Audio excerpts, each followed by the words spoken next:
Volume 4, Chapter 53, The Invasion of Georgia. The British ignited the war in the South on December 23, 1778, landing an invasion force of 3,500 men under the command of Colonel Archibald Campbell at the mouth of the Savannah River, just below Savannah, Georgia. Meanwhile, in a coordinated strike, General Augustine Prevost moved up by land from St. Augustine with 2,000 troops.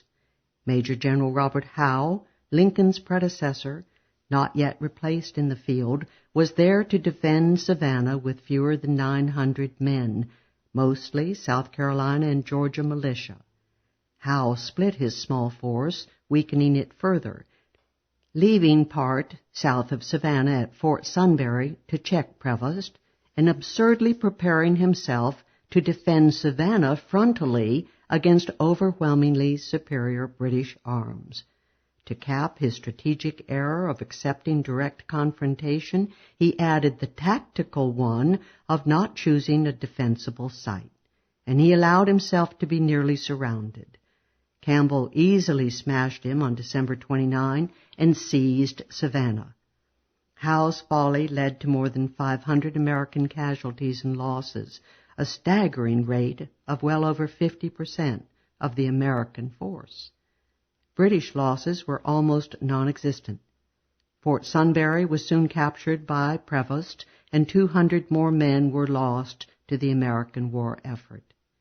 At the end of January, Prevost, now in command of the joint force, sent Campbell northwest up the Savannah River with 1,000 men to capture Augusta and erect garrisons throughout western Georgia.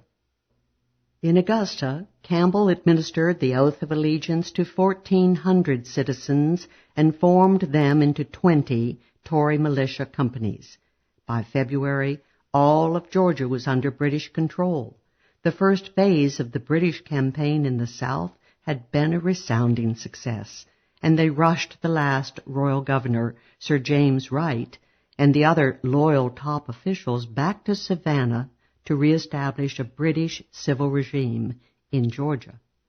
This regime was the only one during the war to convene a legislature under British authority. Even in New York City, the British never felt secure enough in their 6 continuous years of occupation to shift from military to civilian rule. The old Tory proclivities of the Georgians quickly came to the fore. Most of the people of Georgia were opportunists, and they flocked to make their peace with the British Restoration under guarantee of royal protection. Reliance on Tories seemed truly to be the key to conquest of the South.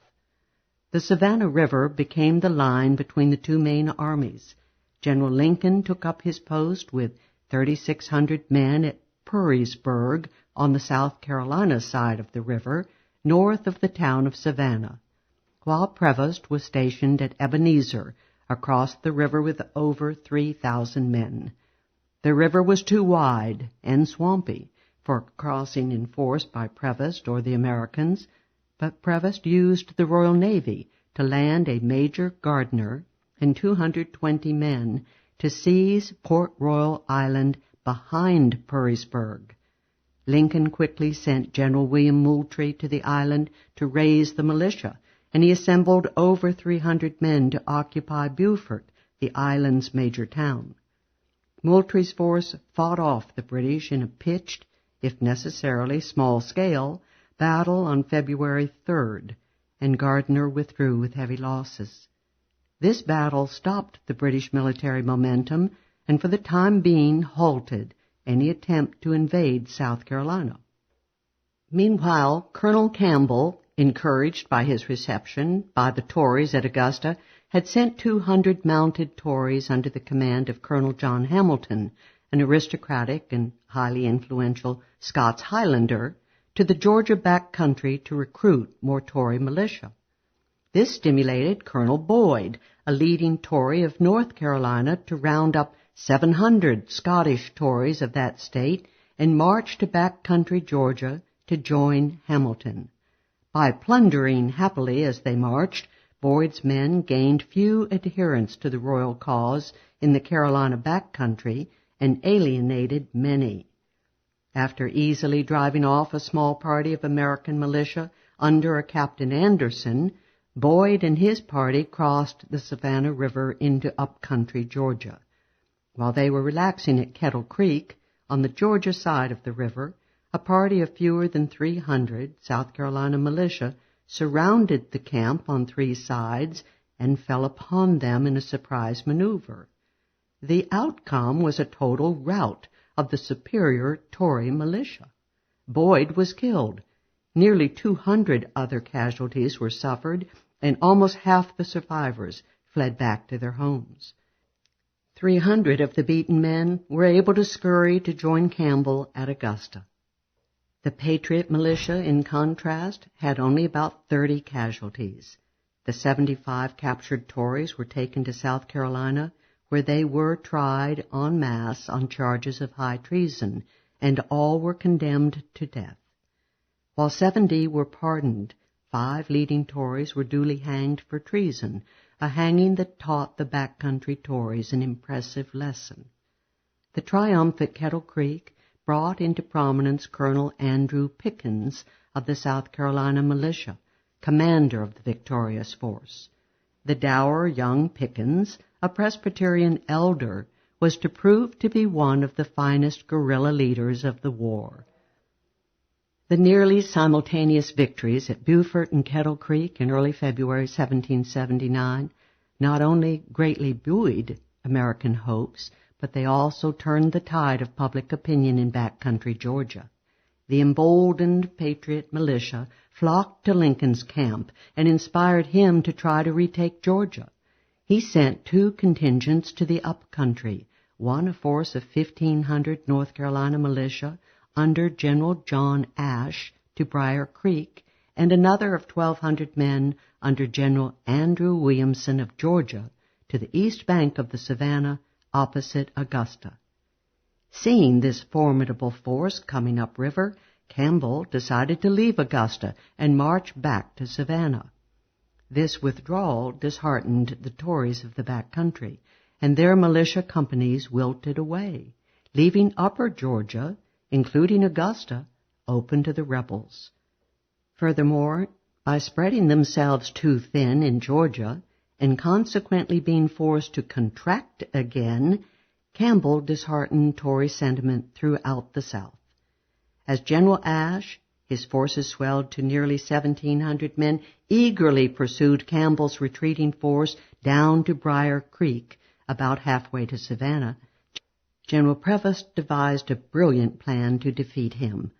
Prevost sent his younger brother, Colonel Mark Prevost, with 900 men in a wide flanking movement around Ashe to encircle the American force and attack it from the rear. Ashe learned of Prevost's advance, but took no steps whatever to meet or forestall it. As a result of this remarkable display of incompetence, he was attacked simultaneously from front and rear, and on March 3 his army was totally shattered. Nearly 200 Americans were killed in this battle of Briar Creek, and almost another 200 were captured, along with 7 cannon and almost all of Ashe's arms and ammunition.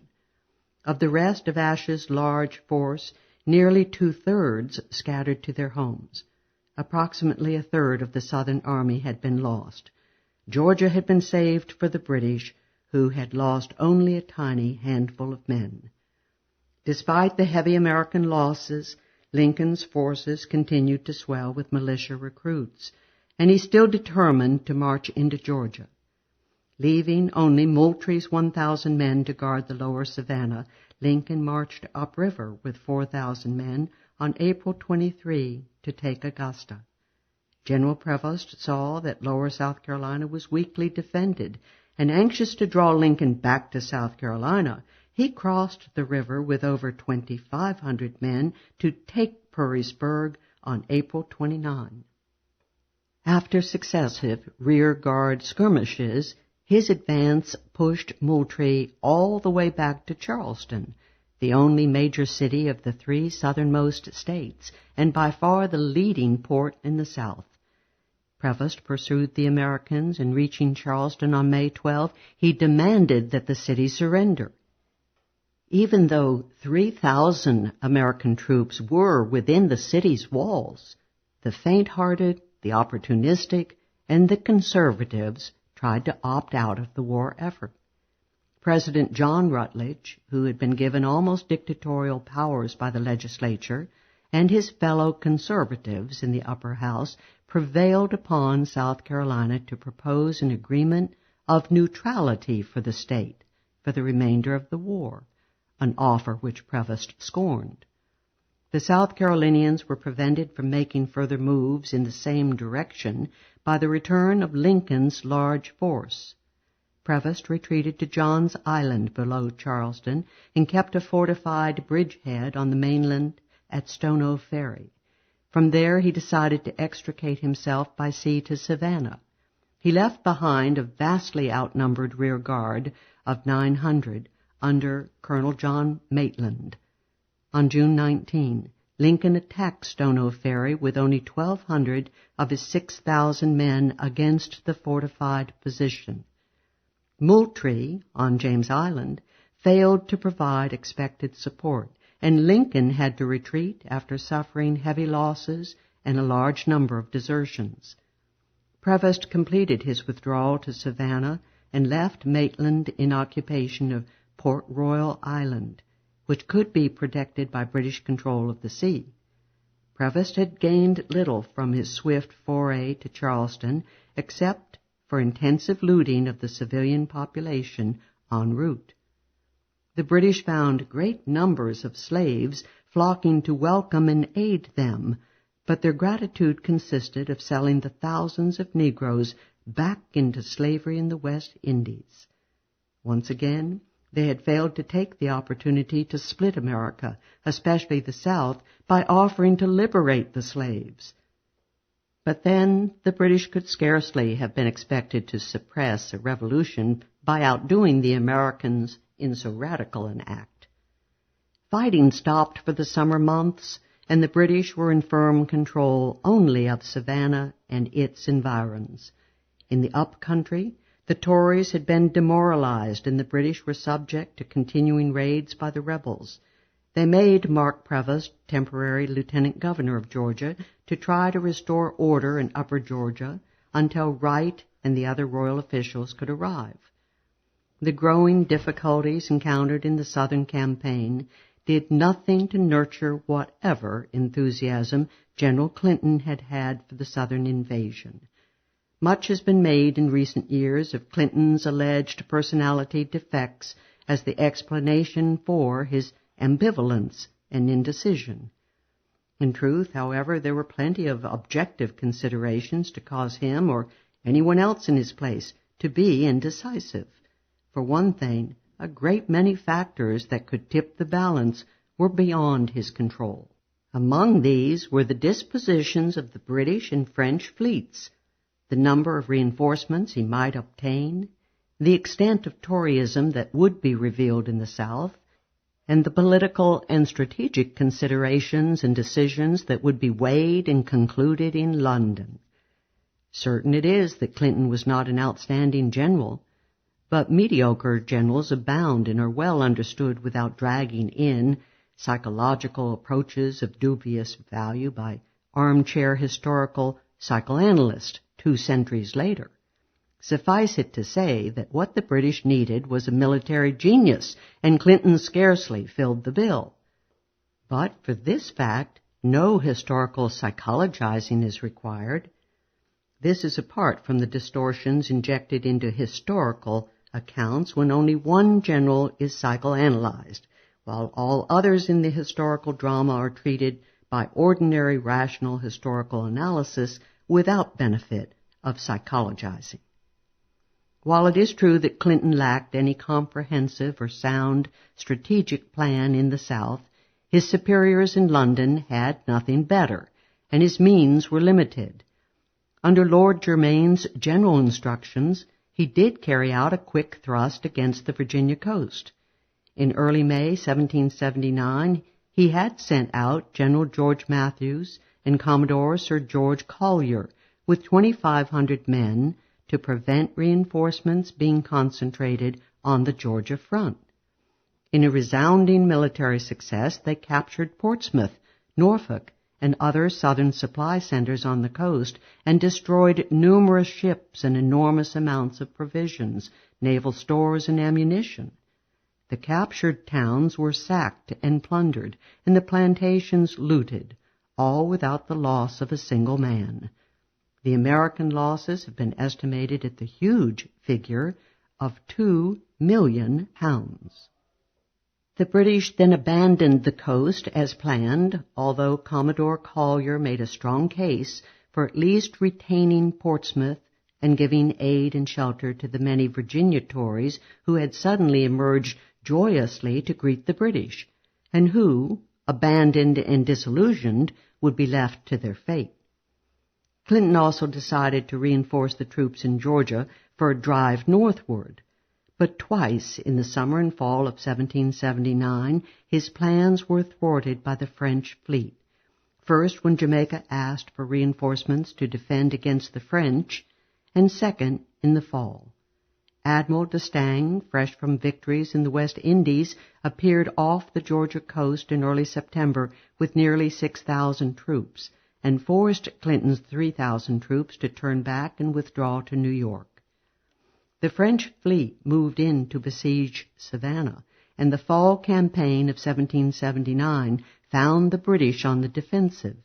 Maitland waded through the swamps of Port Royal with 800 men to increase Prevost's defense force at Savannah to 4,000.